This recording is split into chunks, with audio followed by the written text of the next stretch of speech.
গ্রামে থাকি তো তাই ঘাস পাতা খেয়েই আমরা অভ্যস্ত, জানো তো। হ্যাঁ, অনেকেই।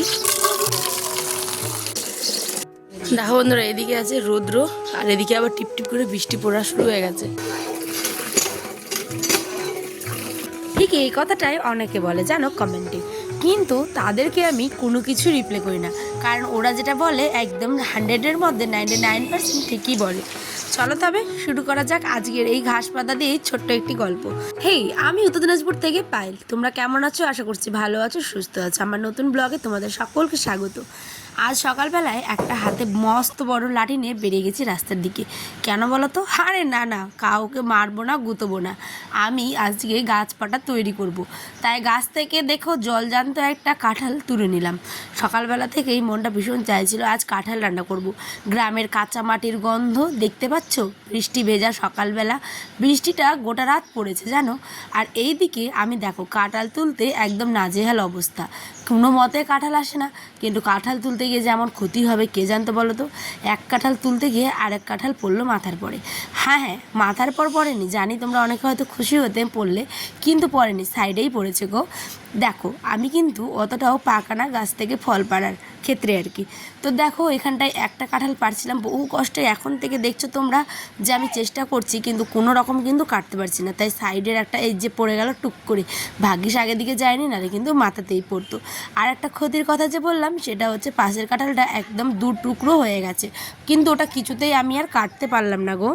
এখন ওটা পচে যাবে, নইলে অন্য কেউ আবার তুলে খাবে, এইটাই হচ্ছে কষ্ট। আমরা গ্রামে থাকি তো, এই যে দেখছো কাঁচা মাটির গন্ধ, রাস্তাঘাট থেকে ভেজা ভেজা বৃষ্টির যে মাটির একটা সেন্ট, সেটা একটা অন্য রকমের সকাল। আর এই সকালবেলায় দেখো তো কি সুন্দর একটা পদ রান্না করলাম। হ্যাঁ, আমাদের ঘাস পাতা খেয়ে অভ্যাস, অনেকে হয়তো বলে, আমাকে কমেন্ট করে, কিন্তু আমরা তো গ্রামে থাকি, যেদিন বাড়িতে হুট করে তরকারি থাকে না বা চিন্তা থাকে আজ তরকারি নেই কী রান্না করব, তখনই দেখবে কচু শাক, নয়তো কত রকমের শাক আমাদের গ্রামের সাইডে পাওয়া যায়, সেই শাকগুলো বা কাঁঠাল বা অনেকের অনেক লতি পাওয়া যায়, কচুর লতি বলো, মিষ্টি কুমড়োর ডগা বলো, অনেক কিছু কিন্তু খাওয়া যায়। তারপরে ওল আছে, কাঁচা আমের চাটনি, অনেক কিছু যেগুলো গ্রামের একটা ঐতিহ্য বহন করে এক একটা রান্না, কচু বাটা, অনেক কিছু, ঠিক আছে, কচুর মুন্ডা ভাজা। তো এই সমস্ত কিছু যারা বাইরে থাকো তারা হয়তো, বা শহরাঞ্চলে থাকো তারা কিন্তু এই সমস্ত কিছু অনেকটা বুঝতে পারবে না। ওরা শুরু হয়ে গেছে, কি অবস্থা ভাবো। আচ্ছা দেখো আবার বৃষ্টি আসছে ধীরে ধীরে, টিনটা দেখে বুঝতে পারবে। দেখো এই যে আজ আমি কাঁঠালটা কাটবো, তেল নিব না, মানে সরিষার তেল। তোমরা অনেক ভিডিওতে দেখেছো যে সরিষার তেল দিয়ে কিন্তু এই যে কাঁঠাল কাটার পদ্ধতি আছে, কিন্তু আজ তোমাদের দেখালাম একটা নতুন পদ্ধতি। তোমরা কতটাকে জানো আমি তো জানি না, কিন্তু বিশ্বাস করো এই যে কচু পাতা দেখছো, এগুলো দিয়েই কাঁঠালের আটা এক নিমিষে উধাও হয়ে যাবে। তার আগে ভাতটাকেও বসিয়ে দিলাম, কারণ এখন কাঁঠাল কাটবার ওদিকে ভাতটাও গ্যাসে কিন্তু নিশ্চিন্তে হবে। এই যে দেখছো কাঁঠালের মধ্যে ভালো করে ওই কচু পাতাগুলোকে ঘষে দিতে হবে, তাহলে তোমার হাতে যদি কম তেল থাকে, আমরা তো সাংসারিক মেয়ে তাই না বলো, আমাদের বুদ্ধি করে সংসার চালাতে হয়। তাই এই টিপসটা কিন্তু অবশ্যই তোমরা কাজে লাগাতে পারো, যারা গ্রামে থাকো বা শহরে থাকো। হাতের কাছে যদি একটুখানি কচু পাতা পাও, তবে যখন কাঁঠাল কাটবে তখন কাঁঠালের গায়ে এরমভাবে আঠার জায়গায় কিন্তু ঘষে দিতে পারো, দেখবে সেকেন্ডের মধ্যে সমস্ত আঠা কিন্তু। কাঁঠালটা কাটছিলাম ওখানে বসে, দেখো কেমন বৃষ্টি চলে এসছে।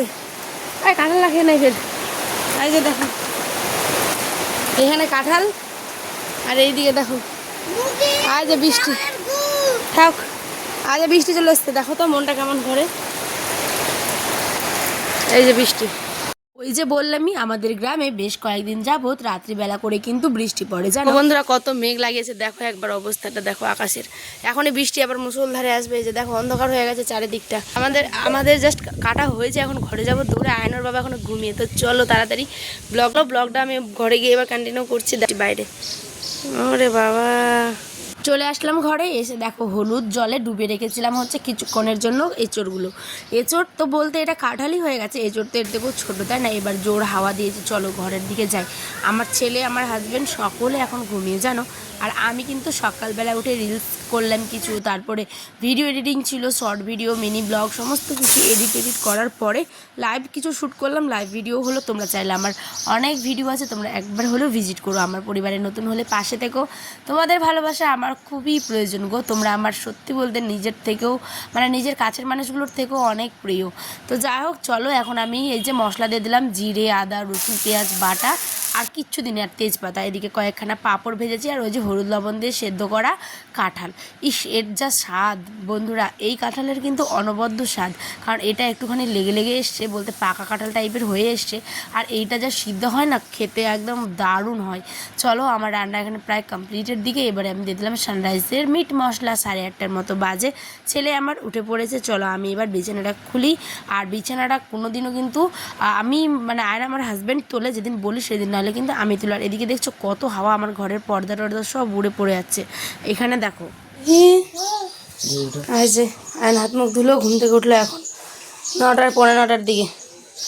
আর বাবা মুছিয়ে দিচ্ছে। কিটা ও টিভিটা গো, টিভিটা খুলে দাও, টিভিটা লাগানো আছে বলছি, টিভিটা খুলে দাও। হ্যাঁ দিচ্ছে দিচ্ছে, বাবা দিচ্ছে। হ্যাঁ দেখে আসতে। তো আমার ছেলেটা এত পাকা দেখো, ওই কিন্তু টিভিটা খুলে দিতে বলছে, কারণ ঝড় বৃষ্টি হলে টিভিটাতে আমরা ঢাকা দিই, বাইরে থেকে ঝাটকা আসতে পারে জলের, সেই কারণে। আর এখানে আমি দিতে যাচ্ছি বড়মাকে। আমাদের গ্রামের লোকেরা কিন্তু এরকমভাবে মিলেমিশেই আমরা খাই, কেউ কারো বাড়ি একটুখানি রান্না করলে ভালো মন্দ দিই। এদিকে বড়মাকে বলছিলাম খেয়ে দেখো তো কেমন হয়েছে। বড়মা কিন্তু লাউ কাটছিল, আর এটা হচ্ছে আমার বড় শাশুড়ি। আর এই যে দেখো খেয়ে বলছে বাহ দারুণ।